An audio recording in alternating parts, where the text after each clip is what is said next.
หมู่บ้านตะโลยหมู่บ้านเก่าบ้านเดิมเฮ็ดผลผลิตอีหยังต่างๆเขาเจ้าก็ไปเฮ็ดภาคนั้นนะอยู่ภาคนั้นตามตีนภูหัวภูพุ่นแหละทุกคนภาคนั้นภาคเสเบื้องนั้นนะเบื้องนี้เขาเจ้าเฮ็ดบ่ได้เพราะมีอยู่เขตนี้เขาเจ้ามักจะใส่เป็นรถนำเข้ามาจากประเทศเวียดนามนะทุกคนเขามีขนมยักษ์ใหญ่ให้เด็กน้อยแต่ว่าเด็กน้อยบ่เห็นนี่พวกอันนี้ก็คือเว้าแหละทุกคนบางตระกูลนี่เขาเจ้าเฮ็ดบ่ได้ได้คลำตายได้ตายได้ตายบ่ ตายบ่มีอาหารกินเนาะคำว่าชนเผ่าก็โดหมายถึงภาษาเว้า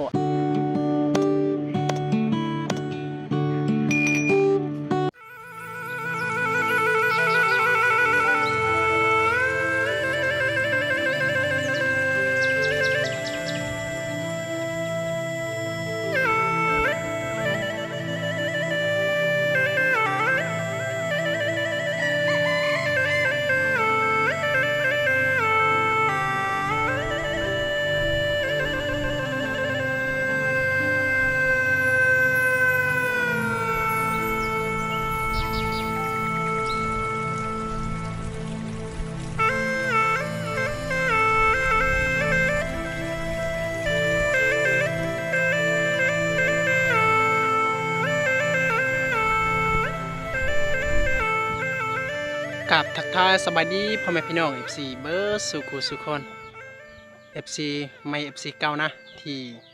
เป็นกำลังใจแก่เบาเติมมาโดยตลอดนะทุกคนกาสำหรับ EP นี้นะทุกคนเฮาอยู่ที่บ้านตะโลยนะกาจะเป็นอยู่เทียงของกระเจ้านะทุกคนบ้านเก่าบ้านเดิมของหมู่บ้านตะโลยแมนภาคเซเบื้องนั่นก่อนที่จะเข้าไปแมนเฮาต้องข้ามเซยามช่วงนี้ช่วงแห้งแล้งนี่เฮาก็สามารถข้ามไปรถจักรอยู่ภาคเทิงหั้นแต่ว่าถ้ายามช่วงที่ฤดูฝนหรือน้ำมันหลายเฮาก็สามารถข้ามไปเบื้องนี้ภาคนี้แหละทุกคนจะมีแพของกระเจ้าอยู่ภาคนั้นนะอันนี้จะเป็นเส้นทางที่เข้าไปหมู่บ้านตะโลยหมู่บ้านเก่าบ้านเดิมนะช่วงนี้กระเจ้ากาได้ซ่อมแปลงแล้วมันสวยงามดีนะการไปก็สะดวกสบายเลยทุกคนแต่ว่าอยู่จุดนี้ก็จะเป็นเทียงของหมู่บ้านตะโลยที่เขาเจ้ามันใหญ่มาแต่พุ่นแหละเขาเจ้ามาตั้งอยู่นี่เขาเจ้าตั้งตามสายทางพุ่นแหละทุกคนสายทางนี้จะเป็นสายทางยางขึ้นไปสมุยก็สะดวกสบายลงไปเวียดนามก็สะดวกสบายไปพุ่นเลยนะทุกคนแล้วเขาเจ้าออกมาตั้งอยู่นี่อยู่จุดนี้กาหน้ากลุ่มนี้เขาเจ้าก็จะตั้งเป็น4 หาหลังคาเรือนนะที่เขาเจ้าตั้งอยู่นะทุกคนแต่ว่าการเฮ็ดสวนเฮ็ดให้เฮ็ดผลผลิตอีหยังต่างๆเขาเจ้าก็ไปเฮ็ดภาคนั้นนะอยู่ภาคนั้นตามตีนภู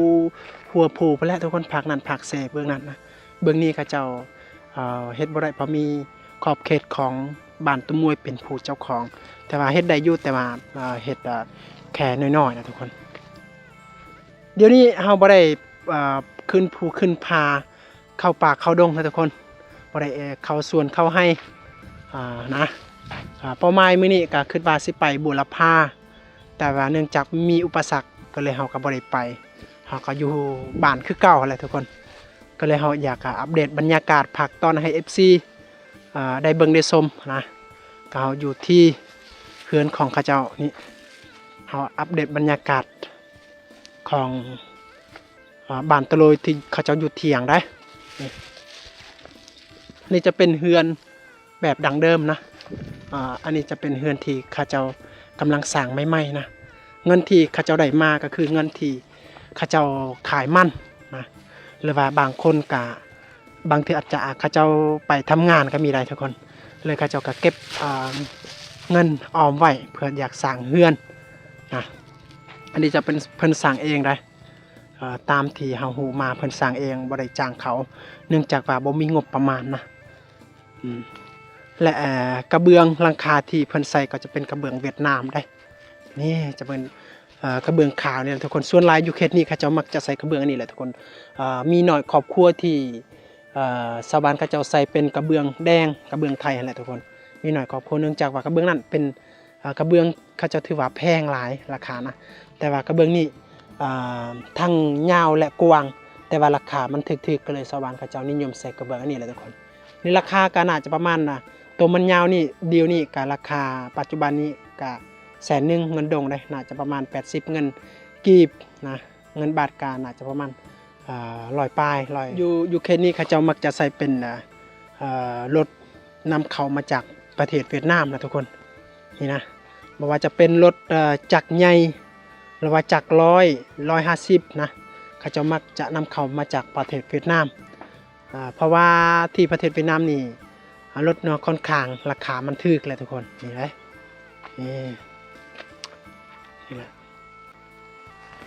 เฮือนเก่านี่อยากไปแล้วนะเริ่มจะสร้างเฮือนใหม่เฮือนเก่านี่เป็นเฮือนแบบดังเดิมอายุประมาณเฮือนในนี้กว่าได้ทุกคน20 ปีนะเพราะว่าเบาเติมตอนยังน้อยกับเฮาก็ได้เห็นแหละเฮือนในนี้ทุกคนแต่ว่าเดี๋ยวนี้เบาเติมเกือบสิเข้า30แล้วโอ้โหอันนี้จะเป็นเฮือนของลูกนะที่เวลาที่ข้าเจ้าสร้างครอบครัวแล้วนะอยู่นำกันกับพ่อแม่มันขับมันแคบก็เลยสร้างเฮือนไผ่เฮือนมันนะนี่อันนี้จะเฮือนลูกยิงพุ่นจะเป็นเฮือนลูกสายนี่มีรถอีแตนนำรถไถนาที่ข้าเจ้ามักจะไถนานะมีแต่ครอบครัวเพิ่นครอบครัวเดียวเนี่ยทุกคนจะมีนาแต่ว่าช่วงนี้เพิ่นใส่บ่ได้เพราะว่านาของเจ้าก็ภาคนั้นนะก็เลยหากระแดะใหม่ๆก็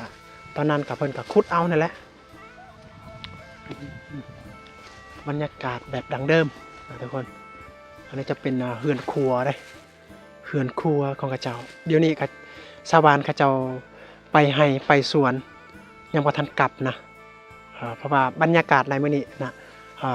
ก็ประมาณ11 โมงเลยทุกคนแต่ชาวบ้านข้าเจ้ายังบ่ทันกลับบางคนข้าเจ้าก็ไปแต่เช้านะข้าเจ้าไปแต่เช้าแหละไปกินข้าวอยู่ให้นะข้าเจ้ายังบ่ทันกินข้าวเช้าได้ไปกินคาบเช้าแม่นคาบเที่ยงเลยนะมื้อนึงข้าเจ้ากิน2คาบเลยทุกคนแล้วข้าเจ้าเอาข้าวไปกินอยู่ให้แหละบางทีอาจจะประมาณ5 โมง 6 โมงเขาเจ้าก็กลับเขาจะได้เห็นบรรยากาศยามตอนแรกเขาจะได้เห็นชาวบ้านกลับแต่ให้พวกผู้หญิงนี่เขาจะอ่องกับผ้าแบกพื้นมานะก็คือแบบนับพื้นตามตารางเฮือนของเขาเจ้านี่แหละเอาตัดเชือกนี่รถอีห้างนี่เขาเจ้ามัดแบบนี้เลยทุกคนนี่เป็นเขาเจ้ายานว่ามันไปนะมัดแบบนี้นี่ช่วงนี้ข้าเจ้ายังบ่ทันใส่งานนะทุกคนแต่ว่าทานยามฮอดฤดูดอกแคมนี่ไอ้ถือแก่และมัดอันถือแก่ละเดี๋ยวนี้ข้าเจ้ายังมัดไว้นะใส่โทษเอานะอันนี้ถือแก่มัดอยู่ในเสานี่แหละกลางเว้นกลางค่ำกลางคืนอยู่ในนี่แหละทุกคนบ่ได้ไปใส่แล้วบ่ได้ไปเที่ยวกับหมู่แล้วบัดนี้นะโอ้เงียบไปเลยทุกคนบ่เห็นสาวบ้านบ่เห็นเด็กหน่อยเลยนี่เขามีขนมอยากใหญ่ให้เด็กหน่อยแต่ว่าเด็กหน่อยบ่เห็นทุกคนโอ้โหโอ้ไก่ต่อเลยเขาเจ้าขังเอาไว้ไปต่อไก่ป้าเลยทุกคนนี่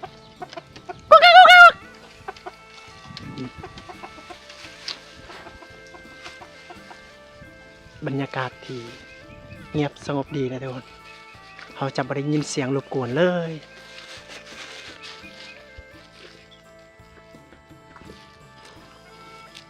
อันนี้จะเป็นเปลือกไม้บงนะทุกคนชาวบ้านเขาเจ้าเดี๋ยวนี้มีความหวังเดียวผู้ใดที่มีส่วนนะส่วนยางบงเขาเจ้าก็จะขูดเปลือกไม้บงนี้ตากให้มันแห้งเลยขายให้เวียดนามราคากะช่วงนี้กะ12,000เงินดงบางจุดกะ10,000บางจุดกะ12,000นะยิ่งตามผู้ที่หูขายและบ่หูขายถ้าเป็นเงินกีบกันประมาณ10,000ถ้าบาทกะประมาณ10 ปลายกว่าบาทเลยทุกคนนี่แหละอันนี้คือสินค้าในเกณฑ์นี้ได้อันนี้จะเป็นสินค้าหลักเลยสมัยเขาจะปลูกนี่บางครอบครัวเขาจะปลูกกับเป็นนานกว่า20 ปีก็มีนะเขาจะปลูกปะนี่แหละทุกคนและช่วงนี้เขาจะก็ได้เก็บเกี่ยวมาและแกนของมันนี่เขาจะเห็ดพื้นเพื่อ สะดวกสบายในการใส่งานเฮ็ดอาหารการกิน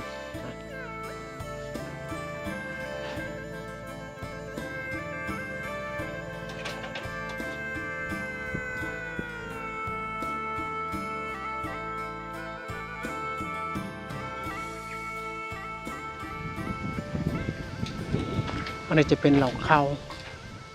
นะยามช่วงนี้เหล่าเขานี่เขาไม่มีประโยชน์อย่างเพราะว่าเขาของสวรรค์ก็มืดแล้วนะ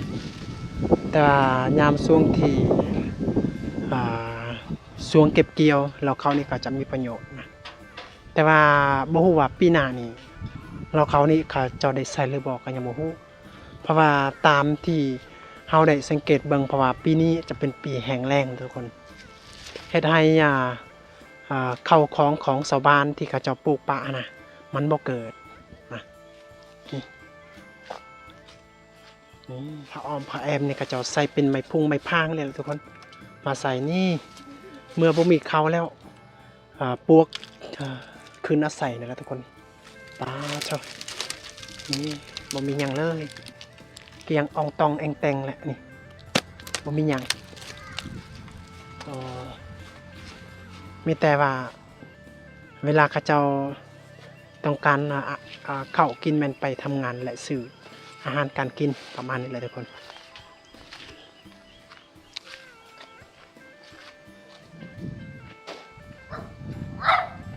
โอ้โหตัวมานี่ถ้าว่าอะไรมีมาเผาเฮือนนี่เวลามีแขกคนมามันสะหองใส่นะเอาขนมปีดแก้วโดนนันจากแก้วละก็ไปยนแก้วเบิ่งมีเด็กหน่อย2 คน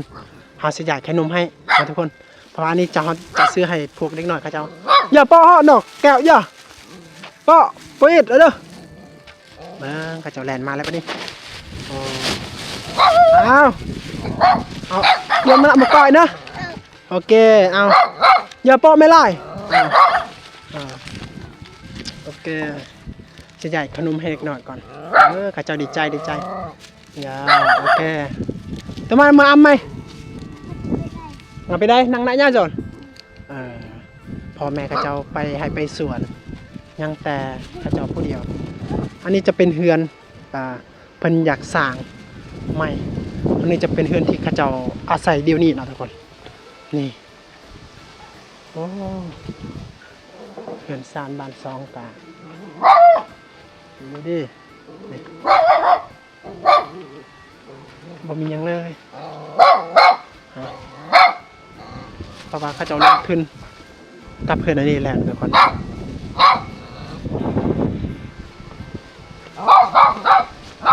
อยู่จุดนี้ถ้ามีแขกคนมาเขาเจ้ากาต้อนรับนำกอกนำกินกันนั่งที่นี่แหละทุกคนนั่งชมบรรยากาศที่นี่แหละทุกคนนี่ถ้าเราอัปเดตยามตอ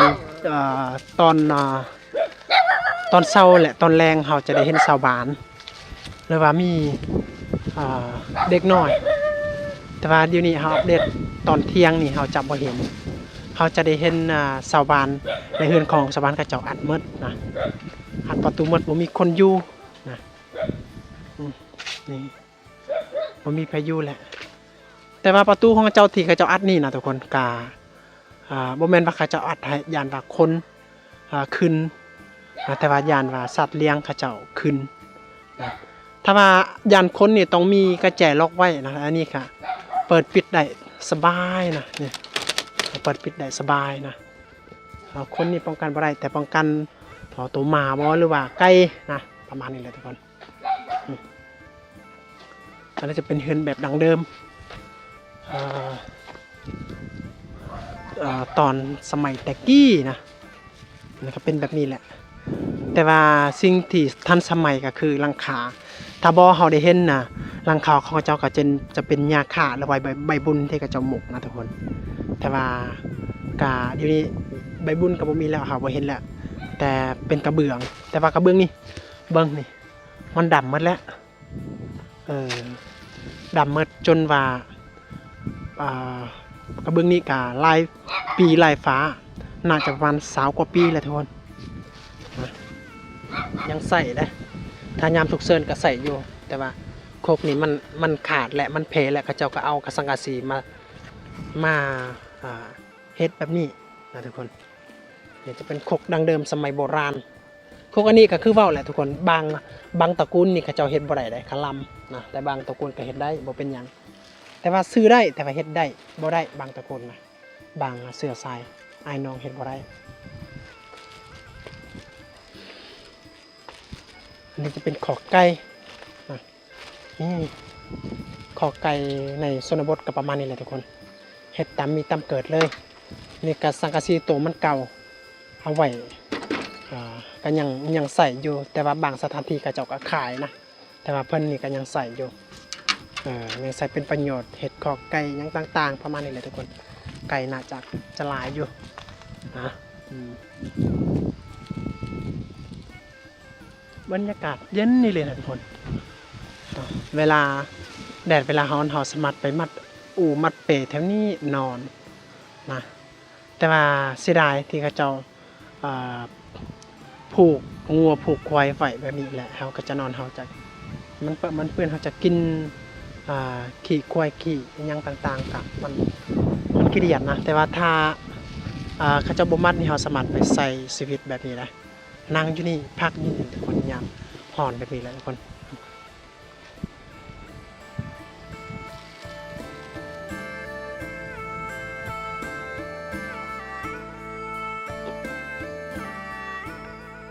สมัยดีบันส่วน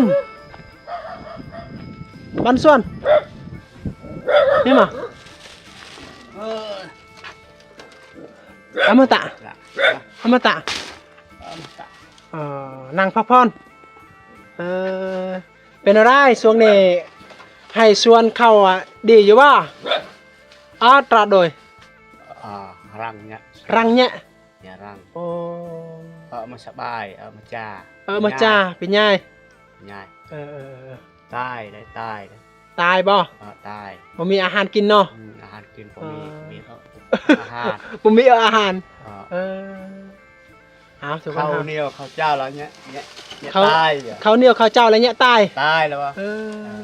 ข้าวเหนียวข้าวเจ้าแล้วเนี่ยตายเพิ่นกำลังบอกว่าเฮาก็ถามเพิ่นช่วงนี้เพิ่นเฮ็ดหยังและพลปลูกกันหยังต่างๆงามอยู่บ่เพิ่นว่ามันบ่เกิดแหละทุกคนก็คือข้าวนี่แหละทุกคนอยู่ในให้ส่วนของชาวบ้านก็มันบ่เกิดเดี๋ยวนี้ชาวบ้านก็อุกใจนะว่าจะกินหยังจะเฮ็ดหยังเพื่อจะได้เงินและจะได้อาหารการกินนะก็อุกใจแหละเดี๋ยวนี้ชาวบ้านนะทุกคนนี่ชาวบ้านก็พักผ่อนเพราะว่าเฮ็ดหยังก็บ่เกิดบ่เงยก็เลยอุกใจนั่งคิดอยู่ตารางเฮือนนี่แหละเนาะไปใช่ละลูกหลานไปแล้วไอ้เปอะโปไปได้ก็ไปไกลโปไปได้ไปเฮ็ดไห้เฮ็ดสวนคักนอนอยู่ตารางเนาะเย็นแต่งงานเฮ็ดเองบ่นี่ตะบ่มดอกเวลาฮ้อนก็เข้าไปนอนตารางเนาะเพราะว่านอนอยู่เทิงนี่มันจะตาหอดเลยเป็นอะไรกินบ่ขนมกินบ่กันสั่นสิยายให้ใจพอนโอเคบ่เป็นยังให้ฟรีหรือว่าจ่ายเงินบ่จ่ายเงินบ่มีเงินมีเงินอยากอายเพิ่นโอเคอีหยังอยู่ในนั้นอยู่ในทางหั่นอยู่ในอีหยังเอามันเราดอดนั่นเกอาลักมันตาลักเจียมหมูเจียมหมูเนาะโอ้เขาจะเอาไว้หำนะเพื่อเลี้ยงหมูเลี้ยงว่าหมานะโอ้ซื้อเท่าไรเรารถอันนี้18 ล้านเงินดงบอกเงินเก็บประชาชนประเล่าเต็มเวียด18 ล้านโอ้โหงามเนาะไก่ลายจะบอกไก่ฮะน่ะรวยรวย4 โต4 โตก็ว่าขอกใหญ่แท้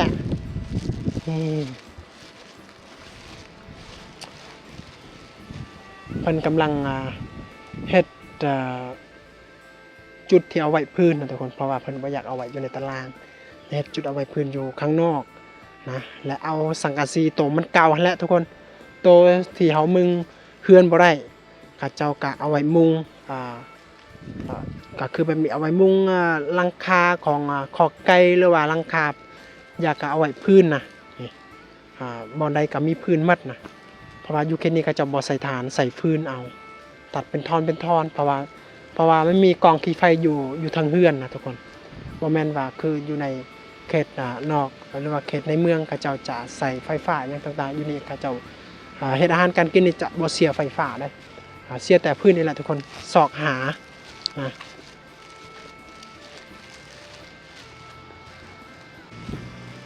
อันนี้จะเป็นขอกหมูนะขอกหมูของกระเจ้าแต่ว่าหมูอยู่นี่มันจักโตเลยหมูโอ้หมูโตเดียวขอกของมันกับประมาณนี้นะมันก็จะเป็น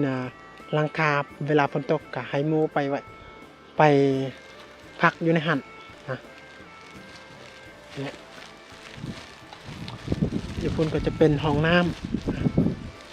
ำในชนบทเลยทุกคน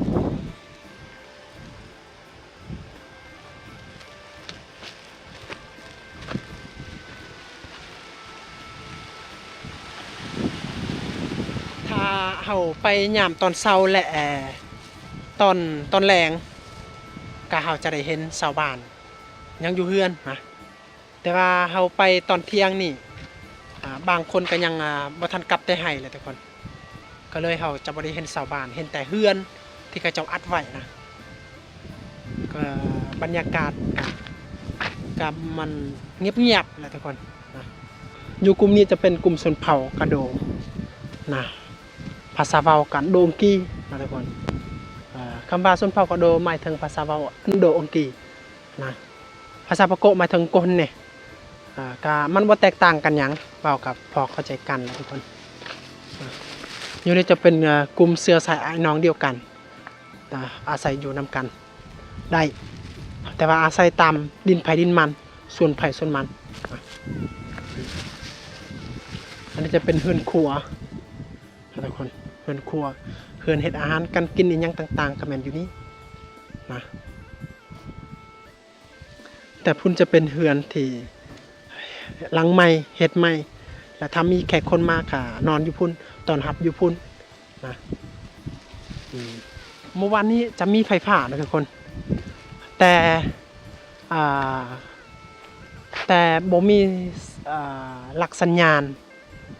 นะสัญญาณที่เขาเจ้าใช้อยู่นี่จะเป็นสัญญาณเวียดนาม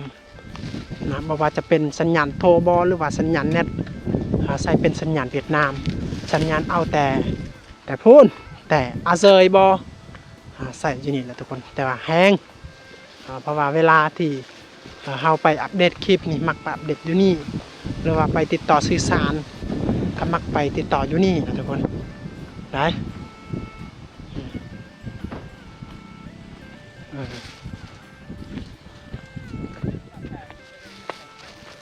มาตะบอโอ้คักเนาะรถอันนี้จอดอยู่ทางหน้านี่เอาไว้เครื่องของสามารถใส่ได้มาแลกกันกับจอดหนกอ่ะโอ้นี่แหละนี่จะเป็นรถHondaยี่ห้อ Honda แต่เป็นรถที่เขาเจ้านำมาแต่เวียดนามส่วนแรกเขาเจ้ามักจะซื้อเป็นมือสองเลยทุกคนอยู่เขตนี้ได้เพราะว่ามือสองนี่ก็งามเหมือนกันแต่ราคามันถึก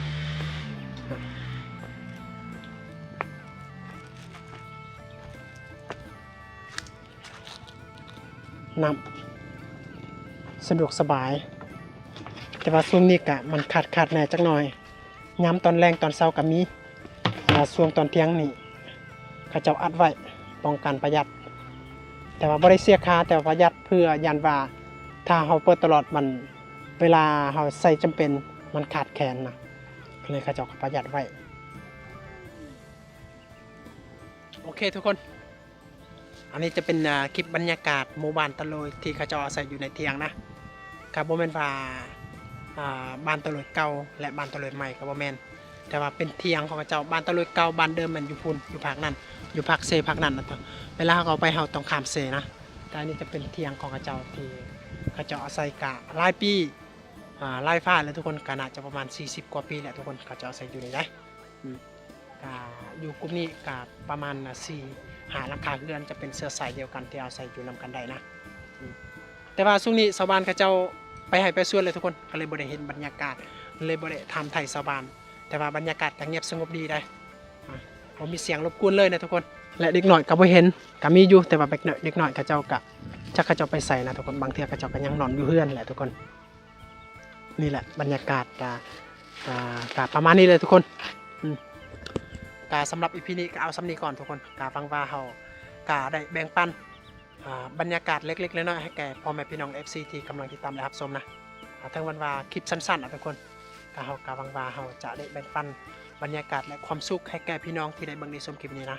แล้วก็ทุกคนไปเจออีพีต่อไปบ๊ายบายทุกคนของหนุ่มยังบ่ทันเบิดเพราะว่าบ่เห็นเด็กน้อยแสดงว่าเจ้าของกินแหละบัดนี้เนาะ